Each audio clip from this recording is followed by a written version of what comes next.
Bom dia, alunos do sexto ano. Eu sou a professora Vera, professora de língua portuguesa da diretoria de Guaratinguetá e vou ministrar essa aula hoje para vocês.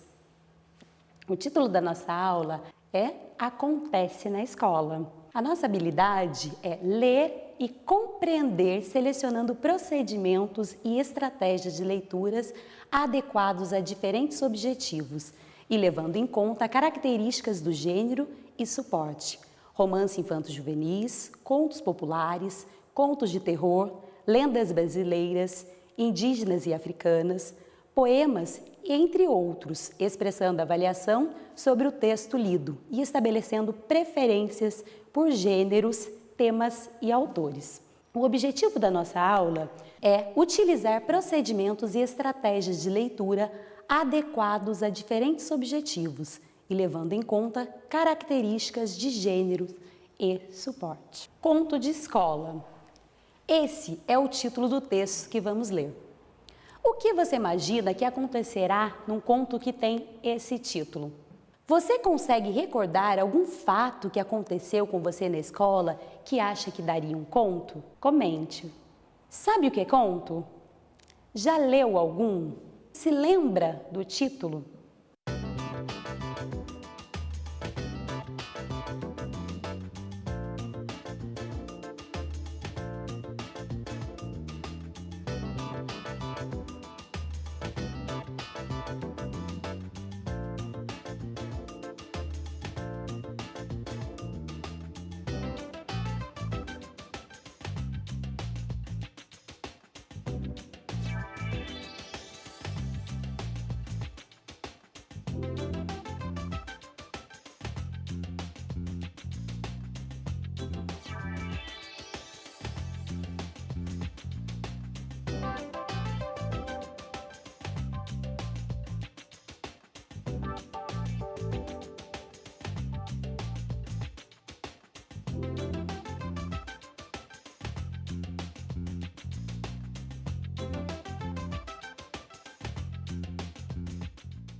Agora, gente, vamos conceituar o gênero conto.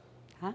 Então, o conto, ele é um texto narrativo, geralmente curto, né? Que contém todos os elementos da narrativa. Então, eu costumo falar para os alunos uma maneira mais fácil de guardar esses 5 elementos da narrativa é usando esse acróstico, né? O PENT.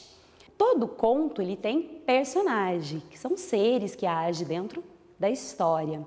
Ele também tem espaço. Então, a história ela se passa num local, né? E também ele tem narrador. Narrador é aquele que vai contar para mim a história. Ele pode contar e participar da história ou apenas contar. O tempo também, toda a história, ela tem um tempo, né? Ela se passa quando? E enredo, né? Que é o quê? É a sequência de fatos que acontece no meu texto.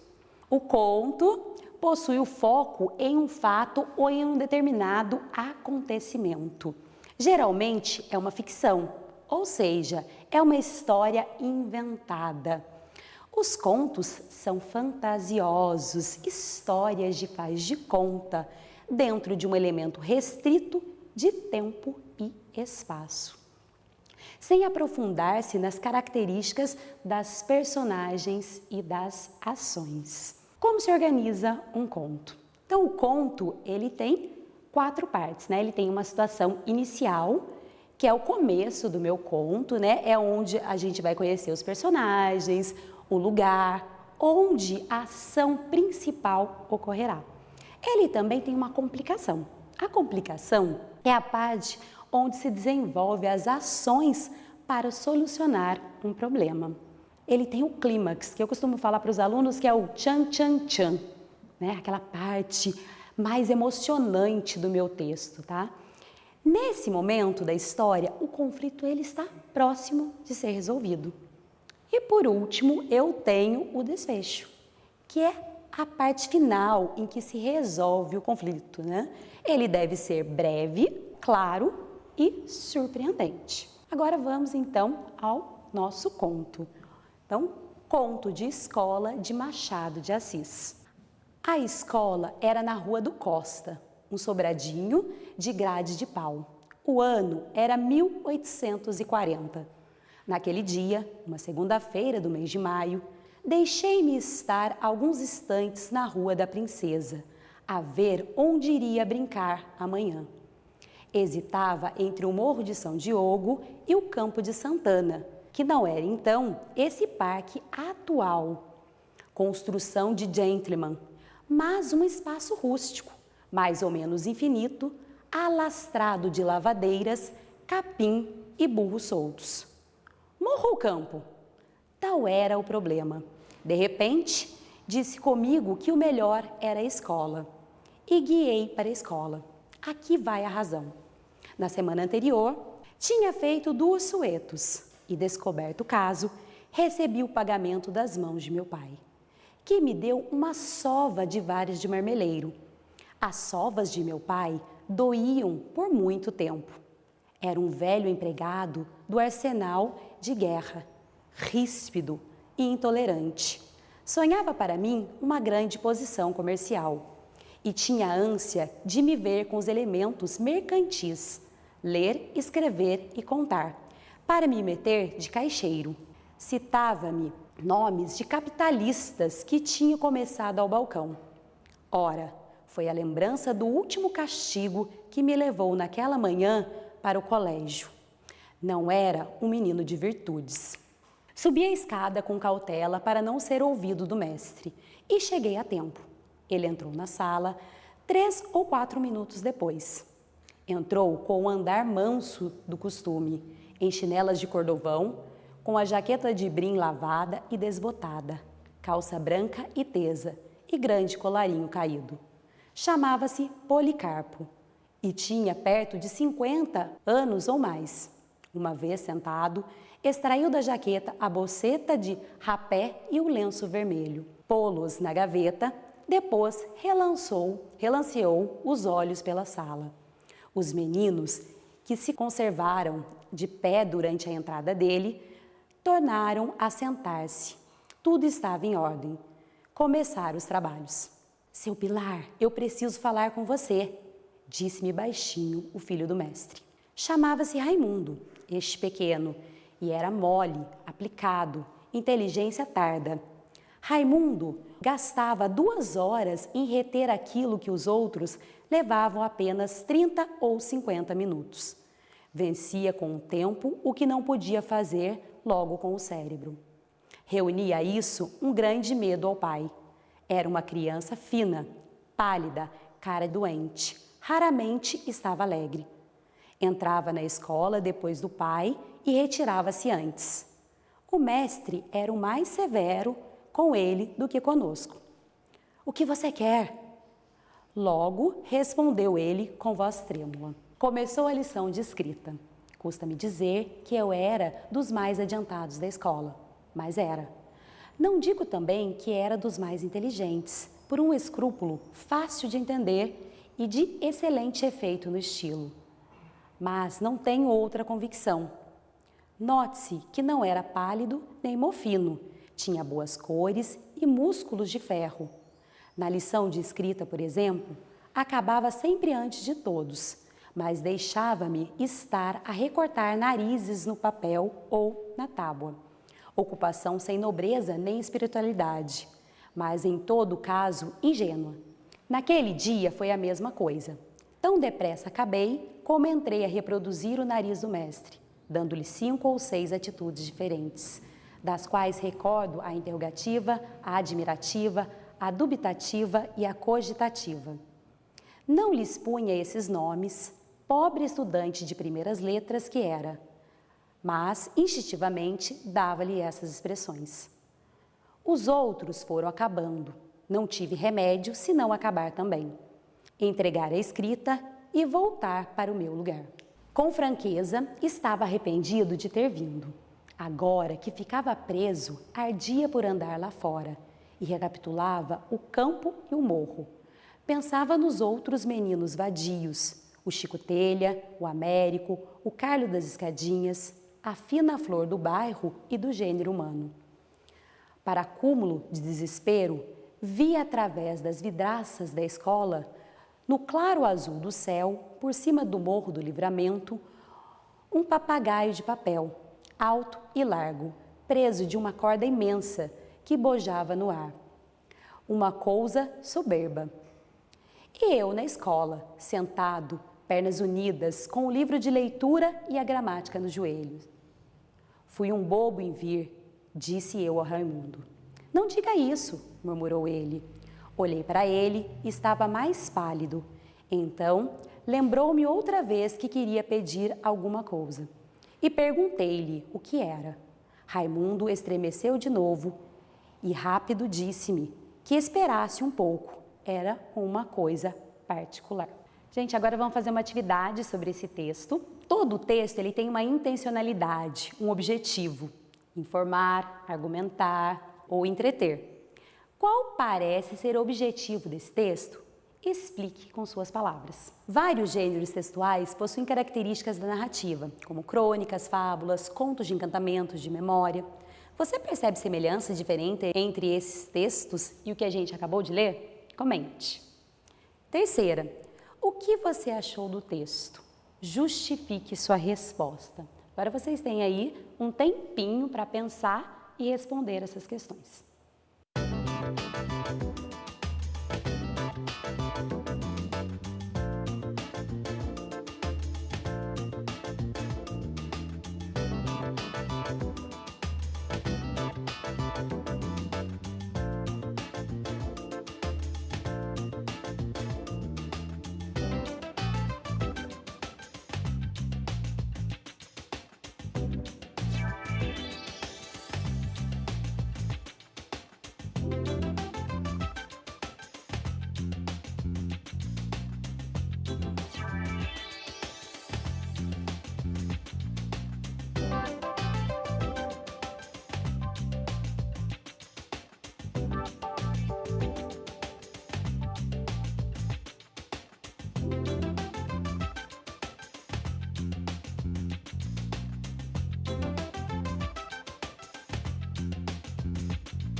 Gente, vamos lá? O que vocês responderam aí na primeira? Se vocês responderam que a intencionalidade desse texto é entreter, vocês acertaram. Tá? Porque esse texto ele tem essa intencionalidade, né? De entreter o leitor, de divertir, né? A segunda. Então, gente, na segunda, vocês responderam quais são as semelhanças e diferenças entre esses textos que a gente viu, crônicas, fábulas, contos e narrativas, com o texto que a gente leu. Então, que semelhanças? Logo no começo da aula, a gente viu lá que uma das características desses textos é possuir lá os elementos da narrativa, né? O pente que a gente falou lá, né? Então, eles possuem, né? Todos possuem personagens, possuem narrador, possuem enredo, possuem espaço. E na terceira, gente, vocês responderam aí o que vocês gostaram, o que vocês acharam do texto? Eu, pessoalmente, sou suspeita para falar, porque é um texto de um grande escritor, eu gosto bastante dele, já li diversos textos dele, e esse, em especial, né, ele vai falar o quê? Sobre o cotidiano escolar, né? Muitas vezes, quando a gente está lá na sala de aula, vê um amigo brincando lá fora, sente aquela vontade danada, às vezes, tá lá junto com o amigo. Gente, agora mais algumas questões sobre o texto para vocês responderem. Com base no que você já estudou sobre o assunto, qual é o foco narrativo desse texto? Comprove sua afirmativa com um fragmento do texto. 5.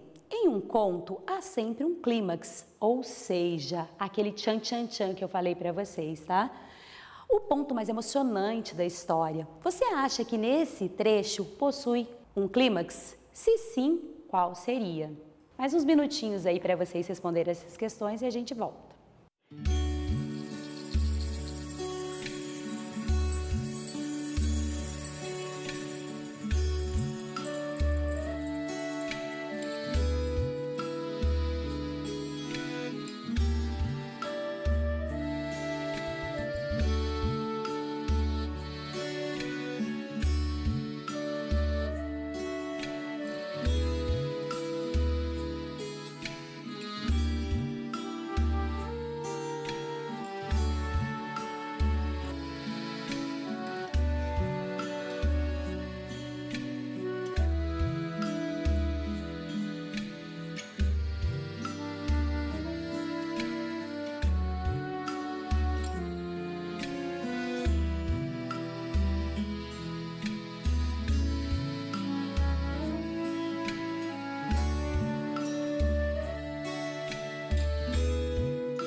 Vamos fazer então a correção da atividade. Se você respondeu aí na questão 4, que o foco narrativo é em primeira pessoa, você acertou.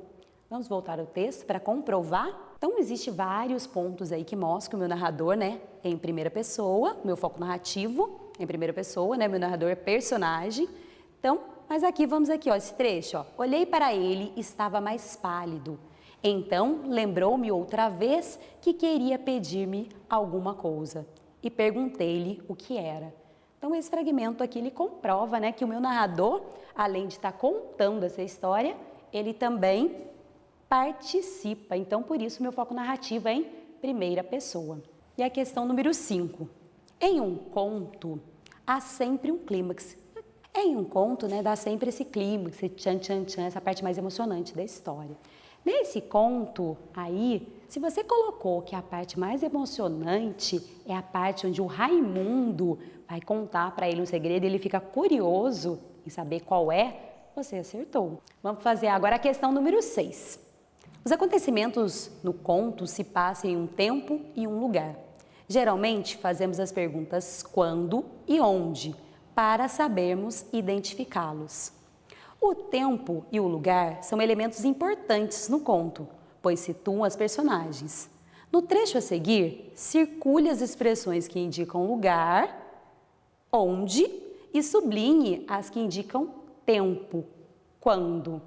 Agora aí, um tempinho para vocês responderem essa questão.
Então, vamos fazer a correção?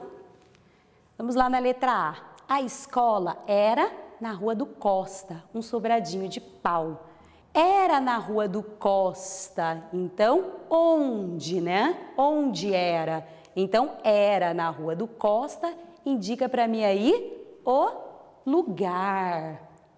Na letra B, o ano era 1940, então quando? Então, 1940, indica aí quando. E também aqui na frente, ó, naquele dia, também uma segunda-feira do mês de maio também vai indicar para mim quando foi. Letra C, hesitava entre os morros de São Diogo e o Campo de Santana. Então, aqui também vai trazer o lugar, onde era? No Morro de São Diogo e o Campo de Santana. Na semana anterior, tinha feito 2 suetos. Então, quando foi? Na semana anterior. Então, gente, agora, na questão número 7, eu tenho um desafio para vocês. Então, vocês perceberam que essa história não acabou ali, né? Que ela tem uma continuidade. Então, imagine que você foi convidado por um blog para gravar um podcast com o final que você produzirá para este conto. Então, vamos lá. Ligue o gravador e comece a falar. Capriche. O que aprendemos com a aula de hoje? Aprendemos que o conto é um texto curto que possui todos os elementos da narrativa.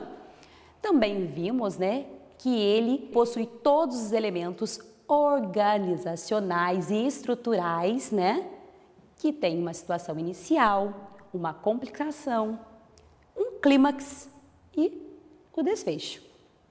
Lemos um conto e, por fim, vocês produzirão um podcast com final para essa história. Então, gente, essa foi a nossa aula de hoje. Espero que vocês tenham gostado. Tchau!